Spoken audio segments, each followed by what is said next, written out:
আমরা যতই খাবার খাই না কেন এটা সেটা করে আলু পোস্ত ডাল হচ্ছে আমাদের সবথেকে প্রিয় একটি খাবার। বাঙালি মানেই আলু পোস্ত আর বিউলির ডাল, আর এই গরমে আলু পোস্তর সঙ্গে বিউলির ডাল খেতে যা ভালো লাগবে না।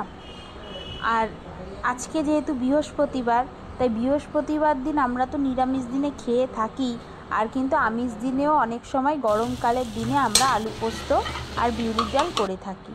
তাহলে শুরু করা যাক রান্নাটা। এই যে বিউলির ডাল, আমি এটা ভালো করে ধুয়ে নিয়েছি।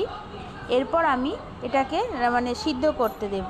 সিদ্ধ করার জন্য প্রথমেই প্রেসার কুকারে দিয়ে দিচ্ছি। প্রেসার কুকারে আমি সিদ্ধ করে নেব লবণ দিয়ে আর হলুদ দিয়ে। ওই 5টা সিটি পড়লে নামিয়ে নেব। এরপরে আমি একটা মৌরি আর আদা সামান্য জল দিয়ে একটু বাটনা বেটে নিচ্ছি, এটা ডালে দেব বলে। তারপর ডালটা সিদ্ধ হয়ে গেছে, আর এই চামচ দিয়ে এইভাবে আমি ডলে ডলে দিচ্ছি, কারণ তাহলে নরম হয়ে যাবে, একটু ঘাঁটা ঘাঁটা হয়ে যাবে। এরপর সর্ষের তেলের মধ্যে 5 ফোড়ন দিয়ে দিলাম। দিয়ে দেওয়ার পর ওই যে বেটে রেখেছিলাম মৌরি আর আদা, ওটা দিয়ে দিচ্ছি। বিউলির ডালে স্বাদ বাড়িয়ে দেয় এই মৌরি আর আদার ফ্লেভারটা, তাই অবশ্যই দিতে হবে। আর দিয়েছিলাম শুকনো লঙ্কা। ডালটা হয়ে গেছে, একটু ফুটে উঠলেই আমার ডাল রেডি। খুব দারুণ, পেট ঠান্ডা করে আর খুব ভালোও লাগে। এই আলু পোস্তর সঙ্গে এমনি যদি ভাতও খাওয়া যায় তাও ভালো লাগবে, আর আলু পোস্ত হলে তো আর কোনো কথাই নেই। আর ডালটাকে একটু ফুটিয়ে নিয়ে এরকম নামিয়ে নিতে হবে, তাহলেই কিন্তু ডাল রেডি। এরপর আলু পোস্তর জন্য আমি আলুটা এইভাবে কেটে আর জলে ভিজিয়ে রেখেছি।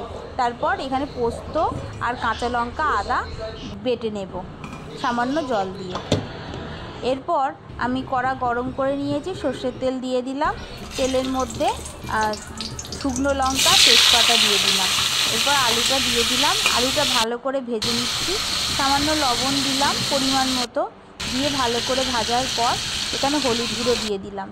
আর তারপর পোস্ত যেটা বেটে রেখেছিলাম কাঁচা লঙ্কার আদা, সেটা দিয়ে দিচ্ছি। এরপর আলুর মধ্যে ভালো করে মিশিয়ে নিয়ে সামান্য জল দিচ্ছি, পরিমাণ মতো জল দিতে হবে। ঢাকা দিয়ে দিয়েছিলাম। এবার ঢাকা খুলে একটু খুন্তির সাহায্যে এরকম মেখে মেখে দিলেই কিন্তু আলু পোস্ত রেডি।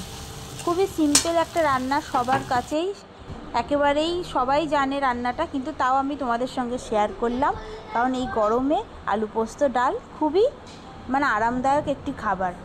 সব খাবার ফেলে রেখে দিয়ে এই খাবার কিন্তু ভালো লাগবে, আলু পোস্ত আর ডাল। কেমন লাগলো ভিডিওটা অবশ্যই জানাবে বন্ধুরা।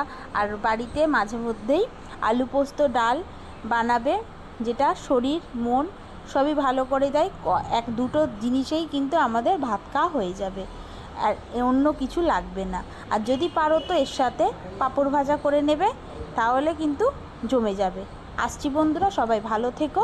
আবার আসবো নতুন ভিডিও নিয়ে।